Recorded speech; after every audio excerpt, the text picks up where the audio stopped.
ಮಳೆಯ ಹರಿಸಿ ತಿಳಿಸೇ ಬಿಡುವೆ ಪ್ರೀತಿಯ.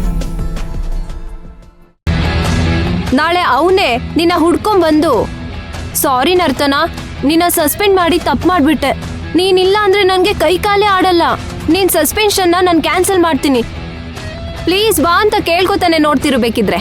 ನರ್ತನ ನರ್ತನ ಏಯ್, ಅವಳು ಇಲ್ಲೇ ಇದ್ದಾಳೆ ತಾನೆ, ಯಾಕೆ ಹಾಕಿ ಕೂಕೊಂಡ್ ಬರ್ತೀಯಾ? ನೀನ್ ಹೀಗೆ ಕೂಕೊಂಡ್ ಬಂದ್ರೆ ನಮ್ಗೆ ಎಷ್ಟು ಟೆನ್ಷನ್ ಆಗುತ್ತೆ.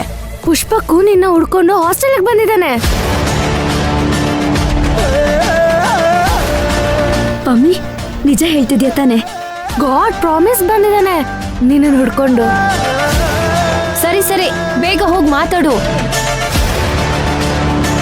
ಏಯ್, ನೀನೆಲ್ಲಿ ಹೋಗ್ತಿದ್ಯಾ? ಶಿವಪೂಜೆಲ್ ಕರಡಿ ಬಿಟ್ಟಾಗೆ. ಬಾ ಬಾ ನನ್ ಜೊತೆ. ಪುಷ್ಪಕ್, ನನಗ್ ಗೊತ್ತಿತ್ತು, ನನಗ್ ಖಂಡಿತ ಗೊತ್ತಿತ್ತು ನೀನ್ ಬಂದೇ ಬರ್ತೀಯ ಅಂತ. YONO, I am so happy.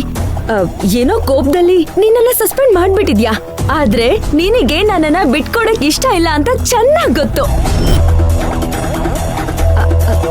I mean office ವಿಚಾರದಲ್ಲಿ. ಯಾಕಂದ್ರೆ ಆಫೀಸಲ್ಲಿ ತುಂಬಾನೇ ವರ್ಕ್ ಪ್ರೆಷರ್ ಇರುತ್ತೆ. I know, I can understand Pushpak. ನೀನೇನ್ ಯೋಚನೆ ಮಾಡ್ಬೇಡ. ಇವಳನ್ನ ಸಸ್ಪೆಂಡ್ ಮಾಡ್ಬಿಟ್ಟೆ, ಹೆಂಗಪ್ಪ ಇವಳನ್ನ ವಾಪಸ್ ಕರೀಲಿ, ಇವಳು ಒಪ್ಕೋತಾಳ ಅಂತ ಏನೋ ಯೋಚನೆ ಮಾಡ್ಬೇಡ. ಬಿಕಾಸ್ ನನ್ ಮನ್ಸಲ್ಲಂತೂ ಆ ರೀತಿ ಏನೂ ಇಲ್ಲ. ನೀನೇನು ವರಿ ಮಾಡ್ಬೇಡ, ನಾನು ನಾಳೆಯಿಂದಾನೇ ಕೆಲ್ಸಕ್ಕೆ ಬಂದ್ಬಿಡ್ತೀನಿ. ಓಕೆನಾ? Dude, cool. ನಾನು ಏನಕ್ಕೆ ಬಂದಿದ್ದೀನಿ ಅಂತ ಗೊತ್ತಿಲ್ಲದೆ ಸುಮ್ಮನೆ ಏನೇನೋ ಮಾತಾಡ್ಬೇಡ. ನಾನು ನಿನ್ನ ಆಫೀಸ್ ಕರೆಯೋದಕ್ಕೆ ಬಂದಿಲ್ಲ.